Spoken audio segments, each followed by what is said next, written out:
RPS. Live from Primavera Sound 2022. Proudly presented by Cupra. You're listening to Metronomy, who are going to be playing the Binance stage tonight at 25 past 11. And here they are in the studio, Benga and Joe. Hola. Hello. Hey. Hey, how are you feeling? How you're going to play at this stage that we're looking at right now? I was just wondering if that was the stage. Yeah, Joe was Yes. just asking. It looks Cool. pretty good to me. It looks great. You know that used to be the main stage at the festival years ago? Well, that's, I don't know. Now I don't feel so good about it. No, but don't you feel more comfortable playing these stages that allow a little bit more intimacy with a large crowd rather than the massive stage where it just becomes a little bit... Well, I think we're happy anyway. Yeah. Each stage has its own charms, you know? Yeah, we would have said that for any stage you would be playing.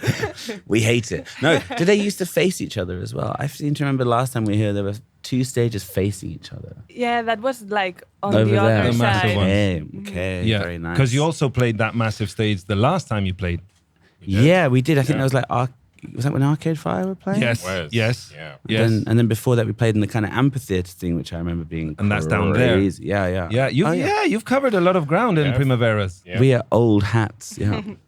And I remember you always had a little bit, yours, in the last time we spoke, which was when you played down in the big stage down there on the same night as Arcade Fire, you said that the thing about playing Spanish festivals is sometimes you get booked to play at 3 in the morning. Well, this is the thing. Today we're playing at a very, very kind of, by Reasonable. English standards, very reasonable time. Yeah. Yeah. Like it's quite, I remember like that year we played with Arcade Fire. Yeah, I guess we were on it. Again, like not that late. It's like, oh, is this a good thing Yeah. or a bad thing? 'Cause the 3 o'clock gig was actually pretty cool. It was insane, that 3 Yeah. o'clock gig. I remember, yeah. I mean, I feel like, since then, since the first time we came here, I've kind of married into a like more European kind of family, like a French family. So they're not as extreme as the Spaniards, but, you know, like everything's later and it's much more civilized, really. Plus, at 11 o'clock, you've had time to have dinner. Do you like having dinner before playing a show, or you've got the queasiness? Well, so we're like having dinner. This will disgust you as a person living in Spain. You know, we have dinner at like 6 o'clock. Yeah. But to be fair to us, that's because we normally play at like 9. Yeah. So you want to digest, you know? Yeah. But no, it's very like, it's lame. You'll have to have breakfast or something at 11 when you're playing. Yeah, and I guess, tonight we'll find somewhere to have a nice dinner. A kebab. By- Well, that's one thing that a lot of artists always mention about coming to play Primavera, like how amazingly you get to eat it because you're right next to the city. You're not in the middle of some farmland, Yeah. which, hey, you eat very well in wherever there's farmland. The eggs are really fresh. The milk has just been poured out of a cow's teat. But Glastonbury milk must be really good, no? Glastonbury, isn't Michael Levis actually... He's a dairy farmer, Yeah. isn't he? Yeah, I mean, to be honest, I'm a city boy. Yeah. So city-based festivals where like you stay in a hotel, you're dry. You can guarantee being dry, generally speaking. Yeah. Although I flooded my room in our hotel today, and it turned out Joe was in the room below me that started leaking into his It's room. ridiculous. I went down to the desk. I went down to the front desk and I was like, I'm in room whatever it is. I can't remember. There's water coming in from the ceiling. I'm gonna have some breakfast. I'll come and find out what's going on. I went for breakfast. I saw Benga and I was like, hey, there's my room's flooded. And he was like, what room are you in? I think I might be responsible for that. So yeah, he's above me. Can't always guarantee being dry. How even did if you... you're- What did you leave the bathtub running and stuff and forgot It's about a it? very, it's a very prosaic answer. It's that the water pressure was a little bit stronger than I anticipated. And he didn't close the door, surely. And the door wasn't fully closed. So I flooded my room. It's kind of... It's something that really frustrates me. Forever, I have never been able to shower in a hotel without leaving a giant puddle. Totally. Yeah. That's not your fault. That's the fault of the It's on construction them. workers. But why? right. Every hotel, it doesn't matter the range, if it's a 3-star, 4-star, Yeah. 5-star. I've always got this lake, and it's like, why? Is it me? Is it like that, with those glass kind of panel things? Anyway, It's the big hotel conspiracy, man. so let's talk about album number 7, Small World. Will you be playing a lot of this album in a set like tonight, or do you just try and when you play festivals you try and keep it a bit of a greatest hits? We have to work that out because we normally, at the moment we're normally playing for like an hour and a half, and tonight is an hour and 20 minutes. No, hour and 10 minutes. So we need to shave off 20 minutes. But we're kind of like, normally we're playing like, a bit of everything. We're not sort of sticking to the new record. We're playing some new stuff and older stuff, and yeah, because I guess we've not been, loads of the bands here haven't, like, this is the first festival season we've had in like 2 years. So we're not gonna be like annoying and just play new stuff. Self-indulgent. Exactly. But equally, the new stuff has been kind of, because we've done a bit of touring this year already, and like we did shows in Spain, and the new stuff has been kind of quite well. Yeah. People seem to know it quite well already. So it's nice to know that we can play some new stuff as well. What is this song that you're most excited to play? Like, I guess it changes every once in a while. Yeah. And you get tired of the one that it was your favorite. What is the one that you're looking forward to play that you're like, oh my God, I'm gonna Tonight, go crazy? I don't know. Well, Right on Time is like a... The song, yeah. Ooh. Yeah, people have said to me that they feel like it's a kind of festival vibe. Yeah. So I'm curious to see if that actually seems to play out, like when we play it. It's weird. I think everyone's sort of like, excuse me, we've had like these amazing times here, even at this festival, playing a song like The Look. Yeah. And I think people are always sort of waiting for that song and expecting stuff to happen. And it's quite funny because I think it happens in like 5-year cycles. Mm-hmm. Like I think at the moment people are sort of waiting for it, and then it happens and they're like, oh, that didn't feel like the same as it did last time. Yeah. And I think but anyway, so normally you'd say The Look, but I think this time round, like it's a new one, or even like Corinne, I really enjoy, like an older song which I enjoy playing and people kind of go for. Yeah. Well, Joe, you once told, and you've said it in many interviews, but I'm going to take one thing you told to DIY magazine, that you said you make pop music, Metronomy, and that pop music is for young people. Do you relate? Yes. I know what you mean by it. Obviously, it's not like us elder ones can't enjoy. We love a good dose of pop that liberates us from the stress. But do you relate to the music that the young people connect with nowadays? I mean, the irony is that the young people are connecting to like a rap that Louis Theroux did. Like, you know what I mean? Like, there's this sort of weird, or like Kate Bush. Yeah, whoa. You know what I mean? Like, I think that's the funny thing. But I really love, I guess this, like it's a bittersweet thing because part of you observing it in the way that you do, it's a bit like, sorry to use an analogy. Yeah. We went to like a pub quiz in London, and I remember going to pub quizzes and like, I didn't know any of the answers to any of the questions. And there'd be teams who are winning. I'd be like, oh, you guys, like, you're lame. You're so pathetic. And now if I do a pub quiz, like, I can do pretty well. And you realize, like, oh, hang on, I was just younger then. And it's like observing kind of, I don't know, like younger artists. It's like you realize, oh, I have this sort of distance from it. And I find it like really exciting. But I know that it's like, it's not really, it's not made for me. Yeah, well, because I mean, listening back to Nights Out from 2008, a song like The End of You Too has the type of rhythm that fits in with today's current club trend of dembow, reggaeton. Like you could put it in there. Nice. Like DJ Playero could put that song in there and it would work perfectly. Like you're a visionary. Like already you anticipated that the people would be kind of going for that, those patterns. Makes sense. But do any of these sort of trendy Latin rhythms appeal to you to think, maybe Metronomy could have a stab at making a Caribbean-ish type of dance record? It's funny because I've actually the thing that I did before the new record is this EP, this Posse EP. Yeah. Yes. Yes. And that was kind of in working with new artists and a really nice natural way to start engaging with new people. Yeah. And it's funny because I've been doing new stuff for the next one. And I found that I was suddenly I should try obviously not to try and make a reggaeton song because that would be weird. But yeah, Joe's been practicing his rapping. Yeah. But playing with rhythms and stuff, I feel, it's quite easy to end up in this this furrow of like straight rhythms, especially if you're in a sort of like, just like an indie band. But yeah, no, I'd like to mix it up. Yeah. Yeah. And I love the song you made with Pinty. Is it Pinty? Yeah, Pinty. Pinty. Yeah. I usually, play it in my DJ sets. Cool. Promoting here. But what I mean is it works very well.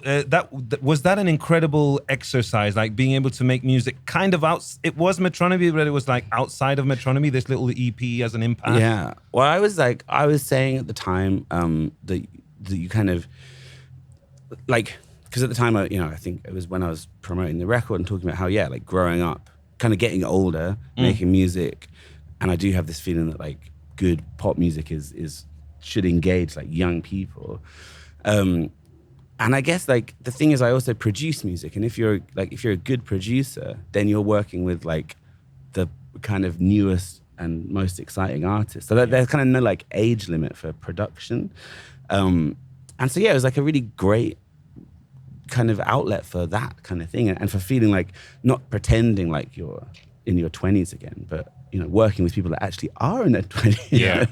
I mean, I guess the thing is, if you just listen to Metronomy albums, maybe it seems like a departure, but actually having spent a lot of time with Joe and like knowing the stuff that we all listen to when we're like backstage, like in tour buses and stuff, it's like it makes sense because it's just kind of if you make music and you listen to a broad range of stuff, it's quite natural, I think, to produce in like a big range of styles.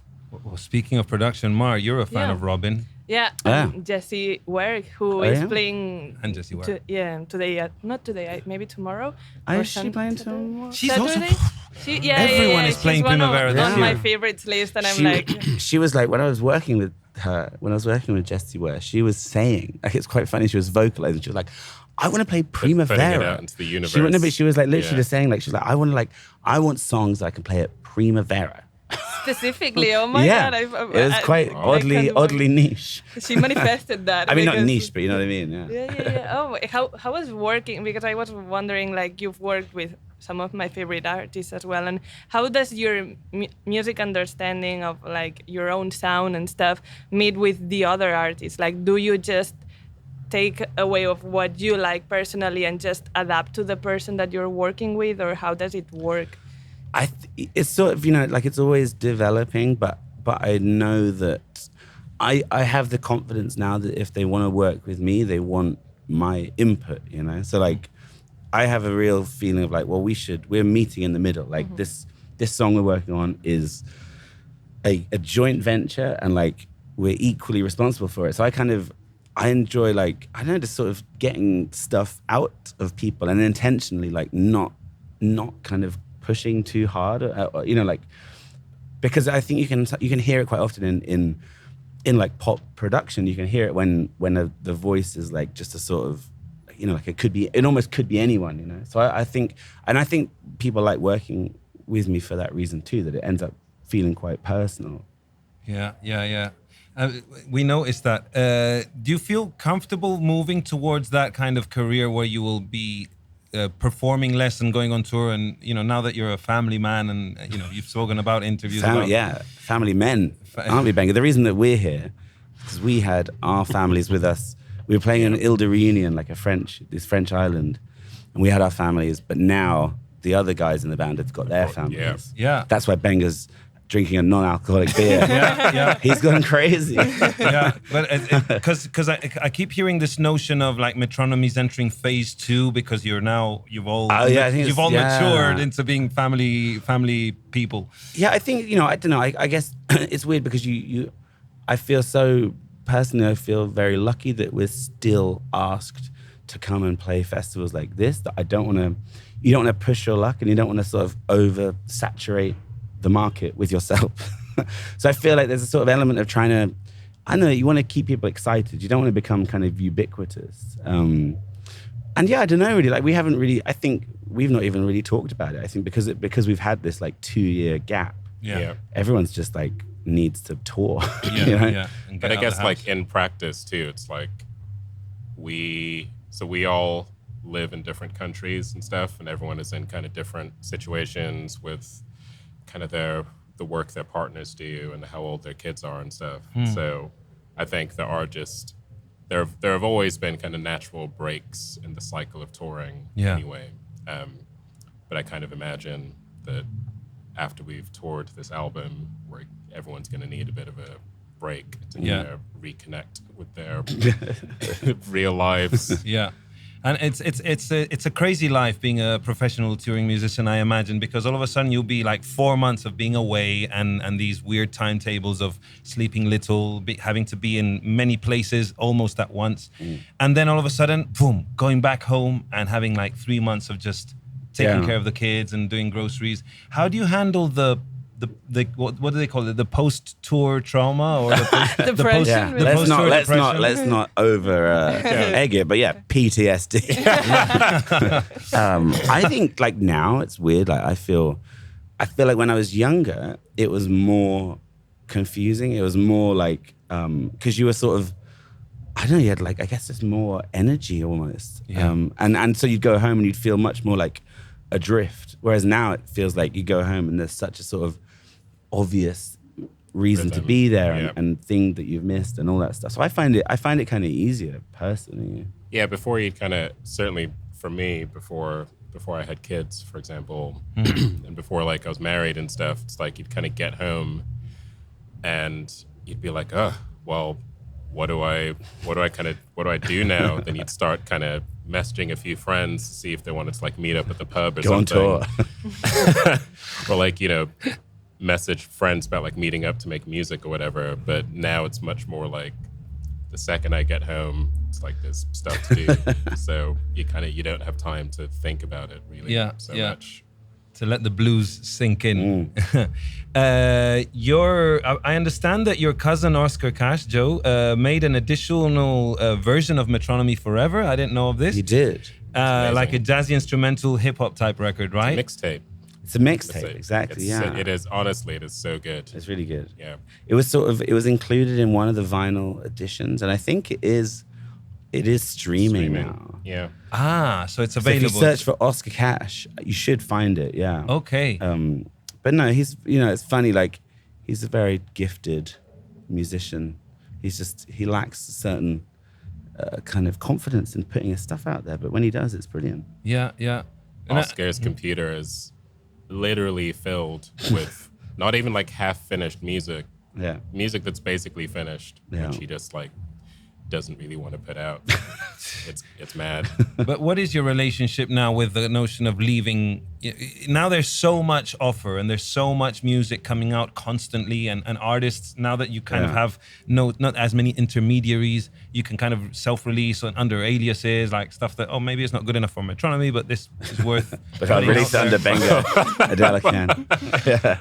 Yeah, I don't know. I think it just really depends on your sort of state of mind. I think I was the kind of idea of kind of music that I grew up being sort of obsessed by. It was like, was the idea of like classic albums and like classic music videos. And I think the weird thing about now being more mature in the world of music is you realize that was always sort of a kind of idea that was created by, I don't know, like by the music industry in a way. And so I still think it exists. They're just sort of adapting, and like, I don't know, like there are still amazing records that get released, and they will be always included on like amazing record lists. But there's always been like a ton of crap music as well. Yeah, 'cause and I that guess, was like like, won't change. If you go back to like the 60s or the 50s even, it's like the Beatles were releasing 2 albums a year sometimes, and like people were like always putting out singles. Like someone would put out a hit single and then like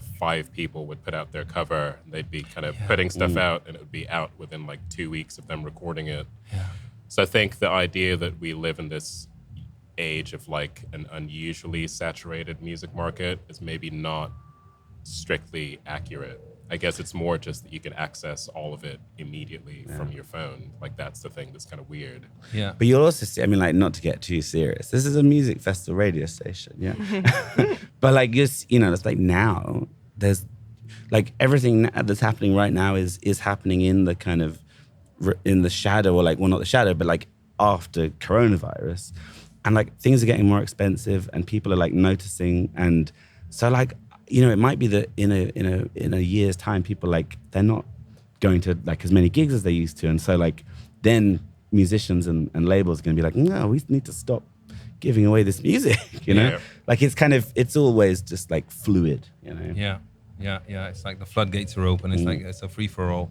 Yeah. But do you feel that we always talk about this? Like Metronomy has managed to survive.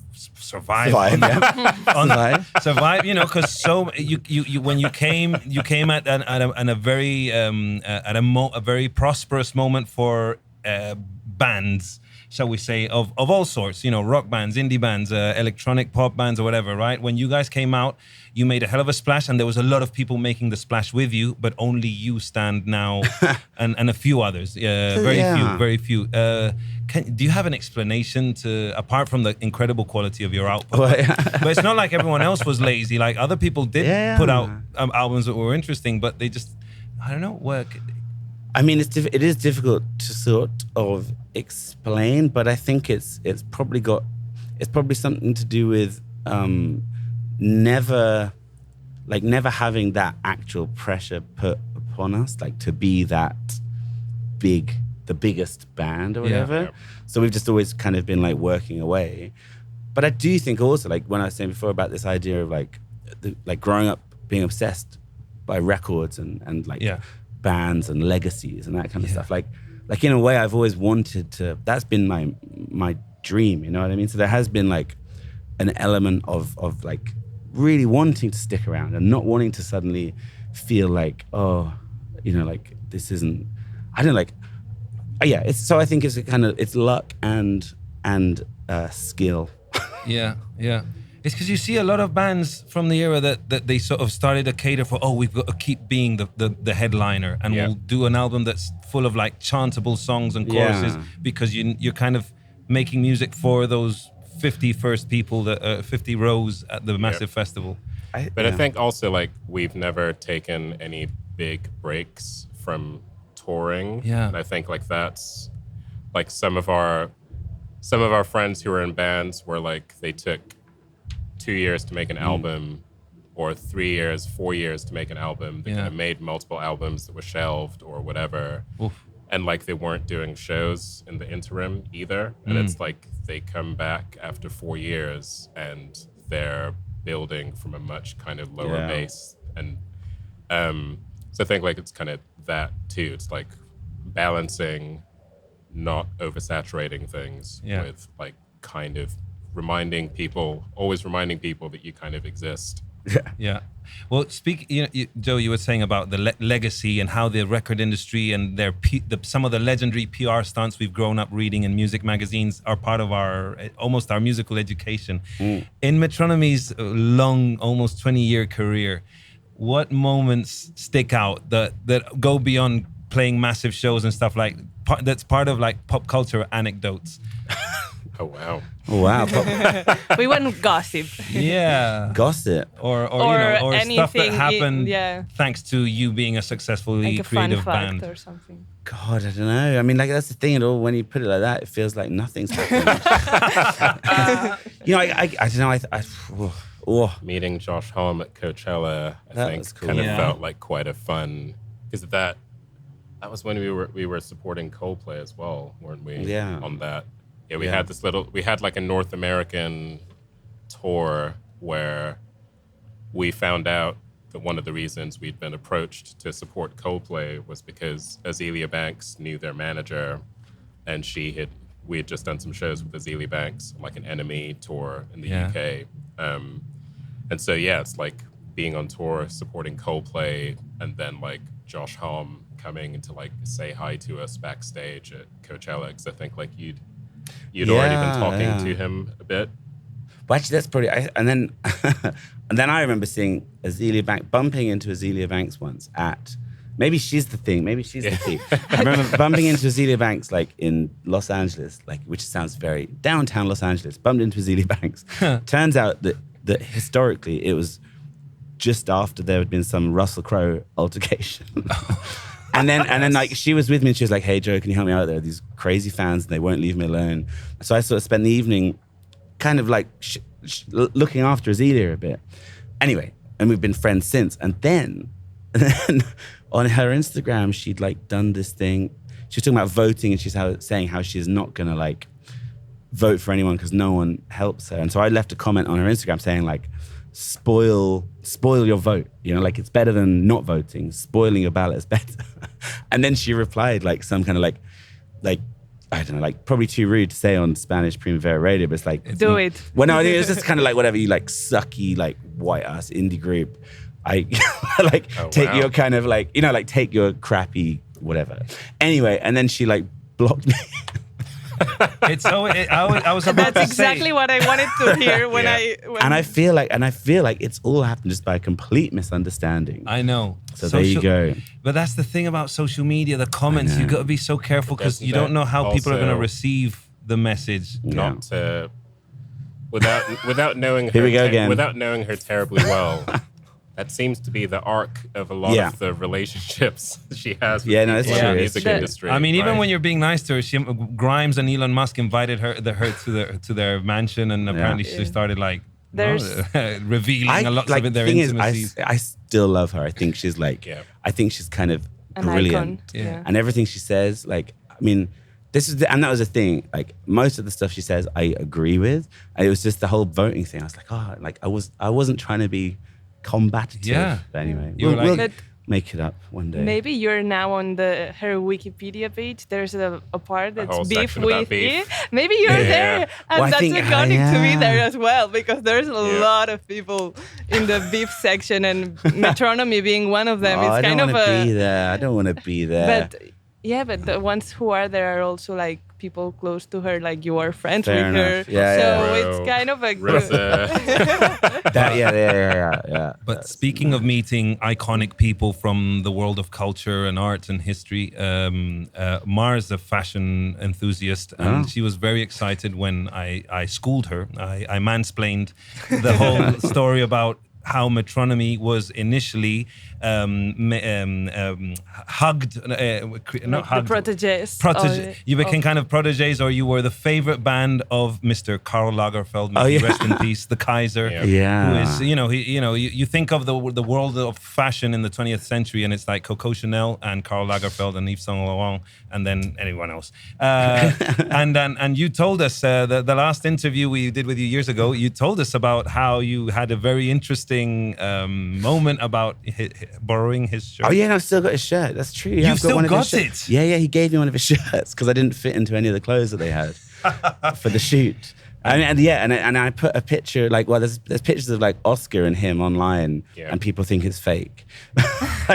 But no, there was a time in 2007, 2006 maybe, where he was he's always supported, like he's always been into musicians, and new musicians. And so I think he did some stuff with Azealia Banks as well around then. Janelle Monáe. Yeah, exactly. And like Theophilus London. And then that, I can't remember her name. Anyway, other people. Yeah. And so, we kind of did this thing where he gave us some clothes for a video, and then we did a shoot with him. And it was just quite sort of funny. And I remember the day we did it was we had to, we did a fashion show with him as well, of course. That was it. And, but it was for his own brand, so it wasn't Chanel, so not quite as good. But, but we basically had this gig in I can't remember, Holland, and we flew into Paris and got these, it was before Ben and Anna were in the band, so it was me, Oscar, and Gabriel, and we got on these moto taxis, which was the coolest thing ever. And they drove us like a breakneck speed to the Tuileries in Paris, where we kind of got changed, got ready for our runway debut. And I had to mime walking down the runway. it was great. And then our good friend James Wrighton, of course, James was in the crowd and was like, it's just like, I didn't expect this to happen. But that was peak. That would have been peak Klaxons. It was also era peak too. Klaxons as Peak well. Klaxons. Yeah. Yeah. Well, The good old days. Yeah. We tried to get James over to the festival, but it's not happening this year. But it's amazing. If you heard of what he's been doing with ABBA, With ABBA. Oh yeah. He's yeah. been like he's been directing the rehearsals for the ABBA Voyager special and stuff, and he got to play on Benny's keyboards in his studio in yeah. Sweden, which must be the biggest dream come true for any musician, you know, who's. I hate nerdy. ABBA. I hate them. Really? No, I'm joking. You see, I This think, interview is about to be cut very short. I can't think of anything I'd like to do less than touch his keyboards. But you know, we were thinking about that. You know, of all the people you've got to work with and produce, like Robin, like Jessie Ware. Well, on lately, you managed to. We were interviewing Dana. Dana Morgulin from Porridge Radio. Oh, yeah. Who sings with you on Hold Me Tight. What was it about Dana? Who that you thought would be an appealing collaboration? I've been saying Dana. I've been calling her Dana as well. Maybe it is. Maybe it is. Hang on, Maybe I'm getting No. confused. It is Dana. No, it's. That's the weird thing because it's so in English. Like when you read it, you'd either say like Dana or Dana, but I think she says it in between the two of them. Because is it It's like- short for someone Jordana? must be correct, I don't know. but we're not. Dana. Danae. Anyway, Daenerys Targaryen. But yeah. I'd heard Porridge Radio on the radio and had liked what I'd heard, and then it was suggested by Stephen, our manager, that she could like be really cool, and so I sent her this idea, and what she sent back was just was kind of what's on the record, and I was just really blown away by her, like the way she came at the song, and I think a lot of big fans of Porridge Radio are fans of her sort of the kind of emotion in what she Approach. does, and where she comes at, like how she writes her lyrics and stuff, and so it was just this really impressive sort of demo, I guess, that she sent. Wow. And demo. So, what's your relation as a producer with the whole remote recordings and stuff, rather than being in the studio together? Into it. You've done quite a lot of that. That's what do you? Yeah? I mean, during the pandemic, I did, more than because in the past it would be maybe you had a friend who lived in a different city, you'd kind of, it would be quite a kind of personal thing. Whereas like during the pandemic, I like kind of turned myself into a bit of a like session bass player and was like doing like a lot of recording from home all of a sudden. It's quite weird, I think, but it's weird how like normal it feels too.